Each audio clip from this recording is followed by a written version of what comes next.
इसे एक final comment भी ले लेता हूं। मौलाना कादरी साहब, जब तक ये सर्वे चल रहा है, वीडियोग्राफी चल रही है, जब तक कोर्ट की तरफ से फैसला नहीं आ जाता है, क्या आप खुल के ये कह सकते हैं कि जो भी इस तरह की गलत बयानबाजी करता है आप उसका विरोध करेंगे, खुल के करेंगे? देखिए साहब, जहां तक के सवाल आप ओवैसी साहब को अगर कोर्ट कर रहे हैं, ओवैसी सबको लेकर पूछ रहा हूं मैं। हाँ, सुन लीजिए आप, इस देश में बोलने की पूरी आजादी है, हर कोई बोल सकता है। रहा सवाल कोर्ट का जब आदेश आएगा उस वक्त हम कोर्ट के आदेश सर वही बात ना, फिर बोलने की आजादी है, आप कोर्ट के फैसले पर आवाज उठा दीजिए, आपकी बोलने की आजादी है। अगर कोई और बोलता है तो फिर ये कहा जाता है कि मुस्लिमों की आवाज दबाई जा रही है। ये तो फिर वही विक्टिम कार्ड हो गया ना सर। तो साहब आप अब हमसे बोलने की आजादी भी छीन लेंगे? अरे वाह, देखिए फिर वहीं पर आ गए कि बोलने की आजादी भी छीन लेंगे। आपको इतनी आजादी दे रखी है ना, यहाँ पर भी आपको आजादी है, बोलिए। अब आप बार बार जो कार्ड खेलते हैं कि आप हमसे बोलने की आजादी भी छीन लेंगे, क्या चाहिए आपको, बताइए ना।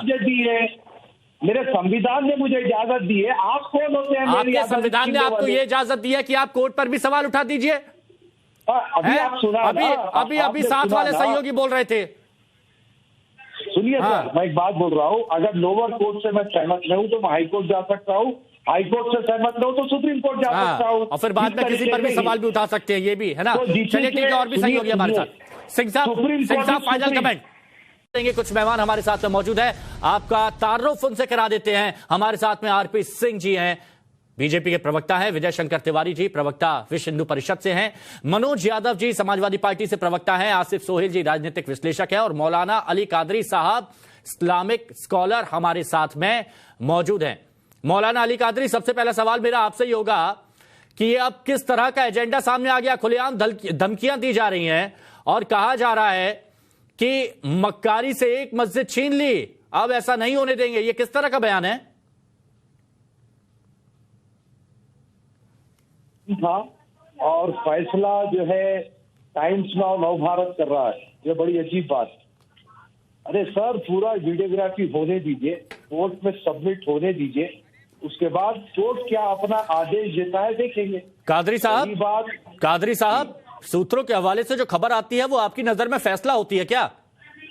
ना, सुनिए साहब, ये सूत्रों के जो लोग वीडियोग्राफी करके आ रहे हैं वो अपनी बात रख रहे हैं, तो वो आपके लिए फैसला हो गया? यही तो सवाल पूछ रहे हैं। ये बौखलाहट कैसे, पहले दिन का सर्वे, ये बौखलाहट कैसे? सुनिए सर, सुनिए, बौखलाहट आप लोगों को ज्यादा हो गई है, हमारे सूत्र तो कुछ और ही बता रहे हैं वहां पर।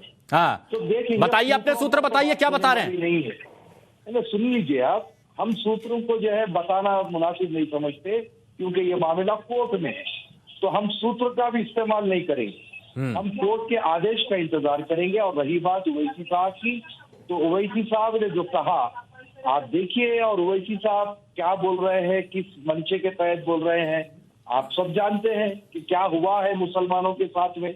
लेकिन हम ये चाह रहे हैं कि अब मजीद, वाह, फिर से मुस्लिम कार्ड, यही तो सवाल उठ रहे हैं कि ये बार बार आप बोलते हैं कि कोर्ट के फैसले का स्वागत करेंगे, फिर कह दिया जाता है कि मक्कारी के साथ मस्जिद हमसे छीन ली गई। ये मुस्लिम कार्ड बार बार क्यों खेला जा रहा है? संविधान पर, कोर्ट पर विश्वास नहीं है, सिर्फ दिखावा है। ना, सुनिए साहब, दिखावा अगर होता तो जो है सुप्रीम कोर्ट का आदर करते हुए सारे हिंदुस्तान का मुसलमान खामोश नहीं बैठता, बिल्कुल ही खामोश रहा। तो बाबरी वाली धमकी किस लिए दी जा रही है?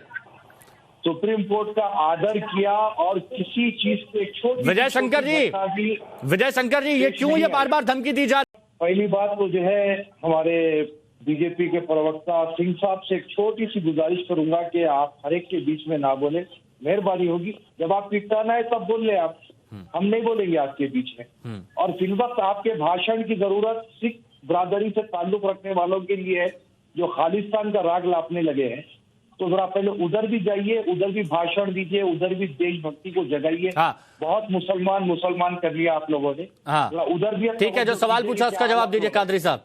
हाँ, नहीं, जरूरी है, बात मत काटिए। जब हमारी बात आती है तो बात होती है। अरे फिर से वही बात, आपकी बात काट दी जाती है। अरे इस देश में आप ही की बात तो सुनी जा रही है, कौन रोक रहा है आपको? आप बोलिए ना। आरती है, सुनना पड़ेगा ना सब बात जो। अरे मैं तो खुद आपको आमंत्रित कर रहा हूं कि बोलिए, आप ही गलत ट्रैक पे जा रहे हैं कि आपकी बात को काटा जा रहा है। नहीं, बोलिए भाई। सुनिए सर, सुनिए साहब, हम किसी किस्म के कोई भी भड़काऊ बात ना करते हैं, ना करने देंगे। रहा सवाल कि जहां पर ज्ञान व्यापी का आज पहले दिन सर्वे हुआ, अभी सर्वे होगा, फिर उसके बाद में 17 तारीख को कोर्ट जो भी आदेश देगा वो आदेश के ऊपर आप भी मानेंगे, मैं भी मानूंगा, सारा देश मानेगा। तो उससे पहले हमारे देश की फिजा खराब करना, लेकिन उसके बाद वो बाबरी वाली धमकी तो नहीं मिलेगी? मुनासिब है मिलेगी ना। सुनिए साहब, ये लड़ना झगड़ना मुनासिब नहीं है। मिलेगी या नहीं ये बताइए ना आप। देखिए अब घुमा के नहीं, सीधा बताइए कि बाबरी वाली धमकी तो नहीं देंगे कि जब कोर्ट का फैसला आएगा उसके बाद? अरे साहब, अगर हमको धमकी देना होता तो कोर्ट का आदर करते हुए बाबरी के फैसले को क्यों कबूल किया? फिर देखिए कोर्ट के प्रोसेस के दौरान अभी तो पहले दिन का सर्वे हुआ है, तभी इतनी सारी धमकियां आ रही हैं, तो ये सवाल तो पूछूंगा ना मैं। देखिए साहब, ओवैसी साहब के आप बयान को लेकर चल रहे हैं। मेरा एक सवाल है कि औरंगजेब की मजार पर फूल चढ़ाए तो आप इतने नाराज हो गए, गोडसे को जो फूल माला जाती है। औरंगजेब कौन था मेरे को जरा बता दीजिए ना प्लीज, थोड़ा सा बताइए ना। कादरी साहब ज्ञान दर्शन दीजिए, नेत्र चक्षु खोल दीजिए, कौन था औरंगजेब? सिंह साहब मैं आता हूं, थोड़ी देर रुकिए, आपकी आवाज को थोड़ा सा डाउन करा रहा हूं मैं, थोड़ी सी आवाज आपकी स्पष्ट नहीं आ पा रही है, उसको सही करने की कोशिश यहां की जा रही है। हाँ कादरी साहब देखिए, अब मैं चाहता हूं थोड़ा सा आप बताइए, क्योंकि ये जिक्र हो रहा था कि औरंगजेब की क्या भूमिका थी, कौन था औरंगजेब?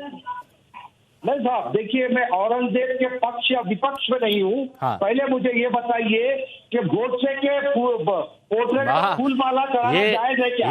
ये देखिए ना आप कैसे इधर से उधर आप जाते हैं। नहीं, इधर विजय शंकर तिवारी जी, सीधा सवाल, कहाँ से शुरू हुआ कहाँ पहुंच गए तिवारी जी? गांधी जी का खातिर है।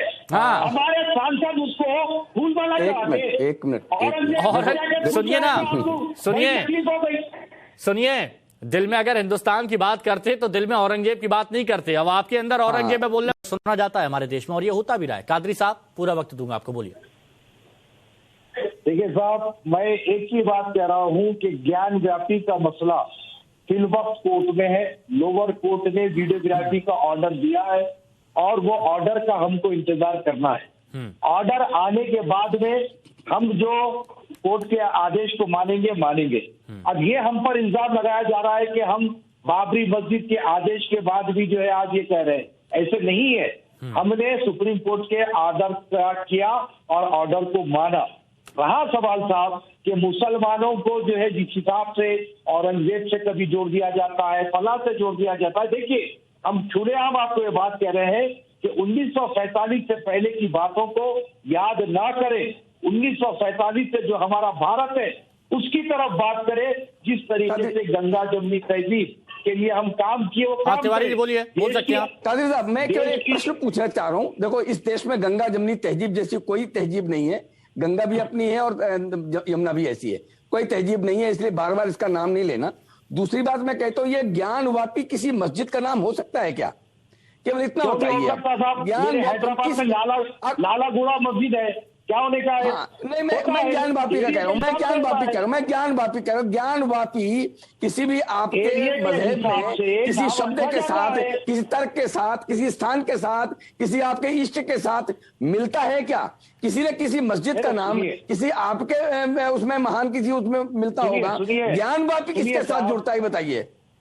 थोड़ा सुन लीजिए आप मेरी बात, मैं आपसे कह रहा हूँ तिवारी साहब सुन लीजिए। इस पर आपको मुझको बहस करके आपस में दिलों में इख्तिलाफ लाने की जरूरत नहीं है। कोर्ट ने आदेश दिया वीडियोग्राफी आएगी, जो फैसला होगा आपके भी सामने होगा, मेरे भी सामने होगा, आपको भी मानना होगा, मुझे भी मानना होगा। लेकिन मैं ये कह रहा हूं कि जिद्दोजहद आजादी में केवल आपने नहीं लड़ा ना, सारे लोग मिलकर लड़े। उसमें सिख भी है, हिंदू भी है, मुस्लिम भी है, सारे लोग हैं। अल्लामा फजले खैराबादी जो सबसे पहले जिद्दोजहद आजादी का झंडा उठाया था, वो भी किया गया। मदरसों से अंग्रेजों के खिलाफ जिहाद का फतवा दिया गया, ये भी हमारे सामने है। तो ये देश किसी एक का नहीं है ना सर, देश सबका है। सब मिलकर के काम करेंगे तो काम होगा। बाद में देश के जो टुकड़े किए गए, देखिए सर जो टुकड़े किए गए, जिन्होंने सुन लीजिए किए गए, आधी बताइए, पूरी बात बताइए कि क्या औरंगजेब आपको प्रिय लगता है क्या? आप आरपी सिंह साहब एक सवाल पर अड़े हुए हैं। आरपी सिंह साहब एक सवाल पर अड़े हुए हैं कि क्या आपको औरंगजेब प्रिय लगता है जो उसकी भक्ति इस वक्त की जा रही है? ज्ञानवापी पर भाईचारा नहीं है, लेकिन वहां पर भक्ति की जा रही है औरंगजेब की। ना किसी ने भी भक्ति नहीं की। मजार पर जाकर फूल चढ़ाना, एक मुसलमान की मजार पर जाकर फूल चढ़ाने को भक्ति नहीं कहा जाता। अच्छा, फिर मैं कौन सा औरंगजेब भाई, गोडसे पर फूल चढ़ाना, गोडसे को फूल माला हमारे महात्मा गांधी के इसका मतलब जिससे कांग्रेस जिससे गोडसे को पूछ रहे हो कांग्रेस में, मध्य प्रदेश कांग्रेस में, छोड़ दीजिए इस बात को। और जो मैं पूछ रहा हूँ, औरंगजेब जो कि 1.25 मन जनेऊ 50 किलो जनेऊ रोज तोड़कर नाश्ता करता था, उसकी मजार पर जाकर फूल चढ़ाना कहाँ से संगत है? देखिए, एक मुसलमान की हैसियत से किसी की भी मजार पर जाके फूल चढ़ा सकते हैं। और जहां तक के तारीख की बात है, तारीख में बहुत छेड़छाड़ की गई है। हम तारीख को बिंदुवान मानना कोई जरूरी नहीं। हमने तो तारीख भुगती है, हमने तारीख भुगती है, तभी सरदार है, तभी सरदारी पाई है। आपकी तरह नहीं थे, आपकी तरह डरपोक नहीं थे। हमने तारीख भुगती तभी सरदार है और तभी सरदारियां पाई है। मैं आपको कह रहा हूँ ना सर, आप आपकी तरह इमाम नहीं बदल गया, आपकी तरह इमाम नहीं बदल गया औरंगजेब की सवाल के नीचे। औरंगजेब के जबर पर लड़ने थे, औरंगजेब की जबर के साथ लड़ाई लड़ी थी हमने। तो हमें तो बताइए, तारीख को बताइए हमें। जो लोग खालिस्तान की बात कर रहे हैं वहां जाके भाषण जो अरे मैं कह रहा हूँ, अरे आप समझ रहे, पाकिस्तान की साजिश है क्या? औरंगजेब का आप मजार पर जाकर फूल चढ़ा रहे हैं, पाकिस्तान की साजिश का अंतर्गत कर रहे हैं। जो औरंगजेब की मजार पर फूल चढ़ा रहे हैं, वो भी आप पाकिस्तान की साजिश का अंतर्गत कर रहे हैं। खालिस्तान की पूरी साजिश आप तस्वीर में खालिस्तानी मानसिकता को खत्म करने के लिए आरपी सिंह साहब को जाना पड़ेगा, वरना हमारा देश में एक नया उत्पात होगा। आरपी सिंह साहब जिम्मेदारी ले खालिस्तानियों के खात्मे के लिए।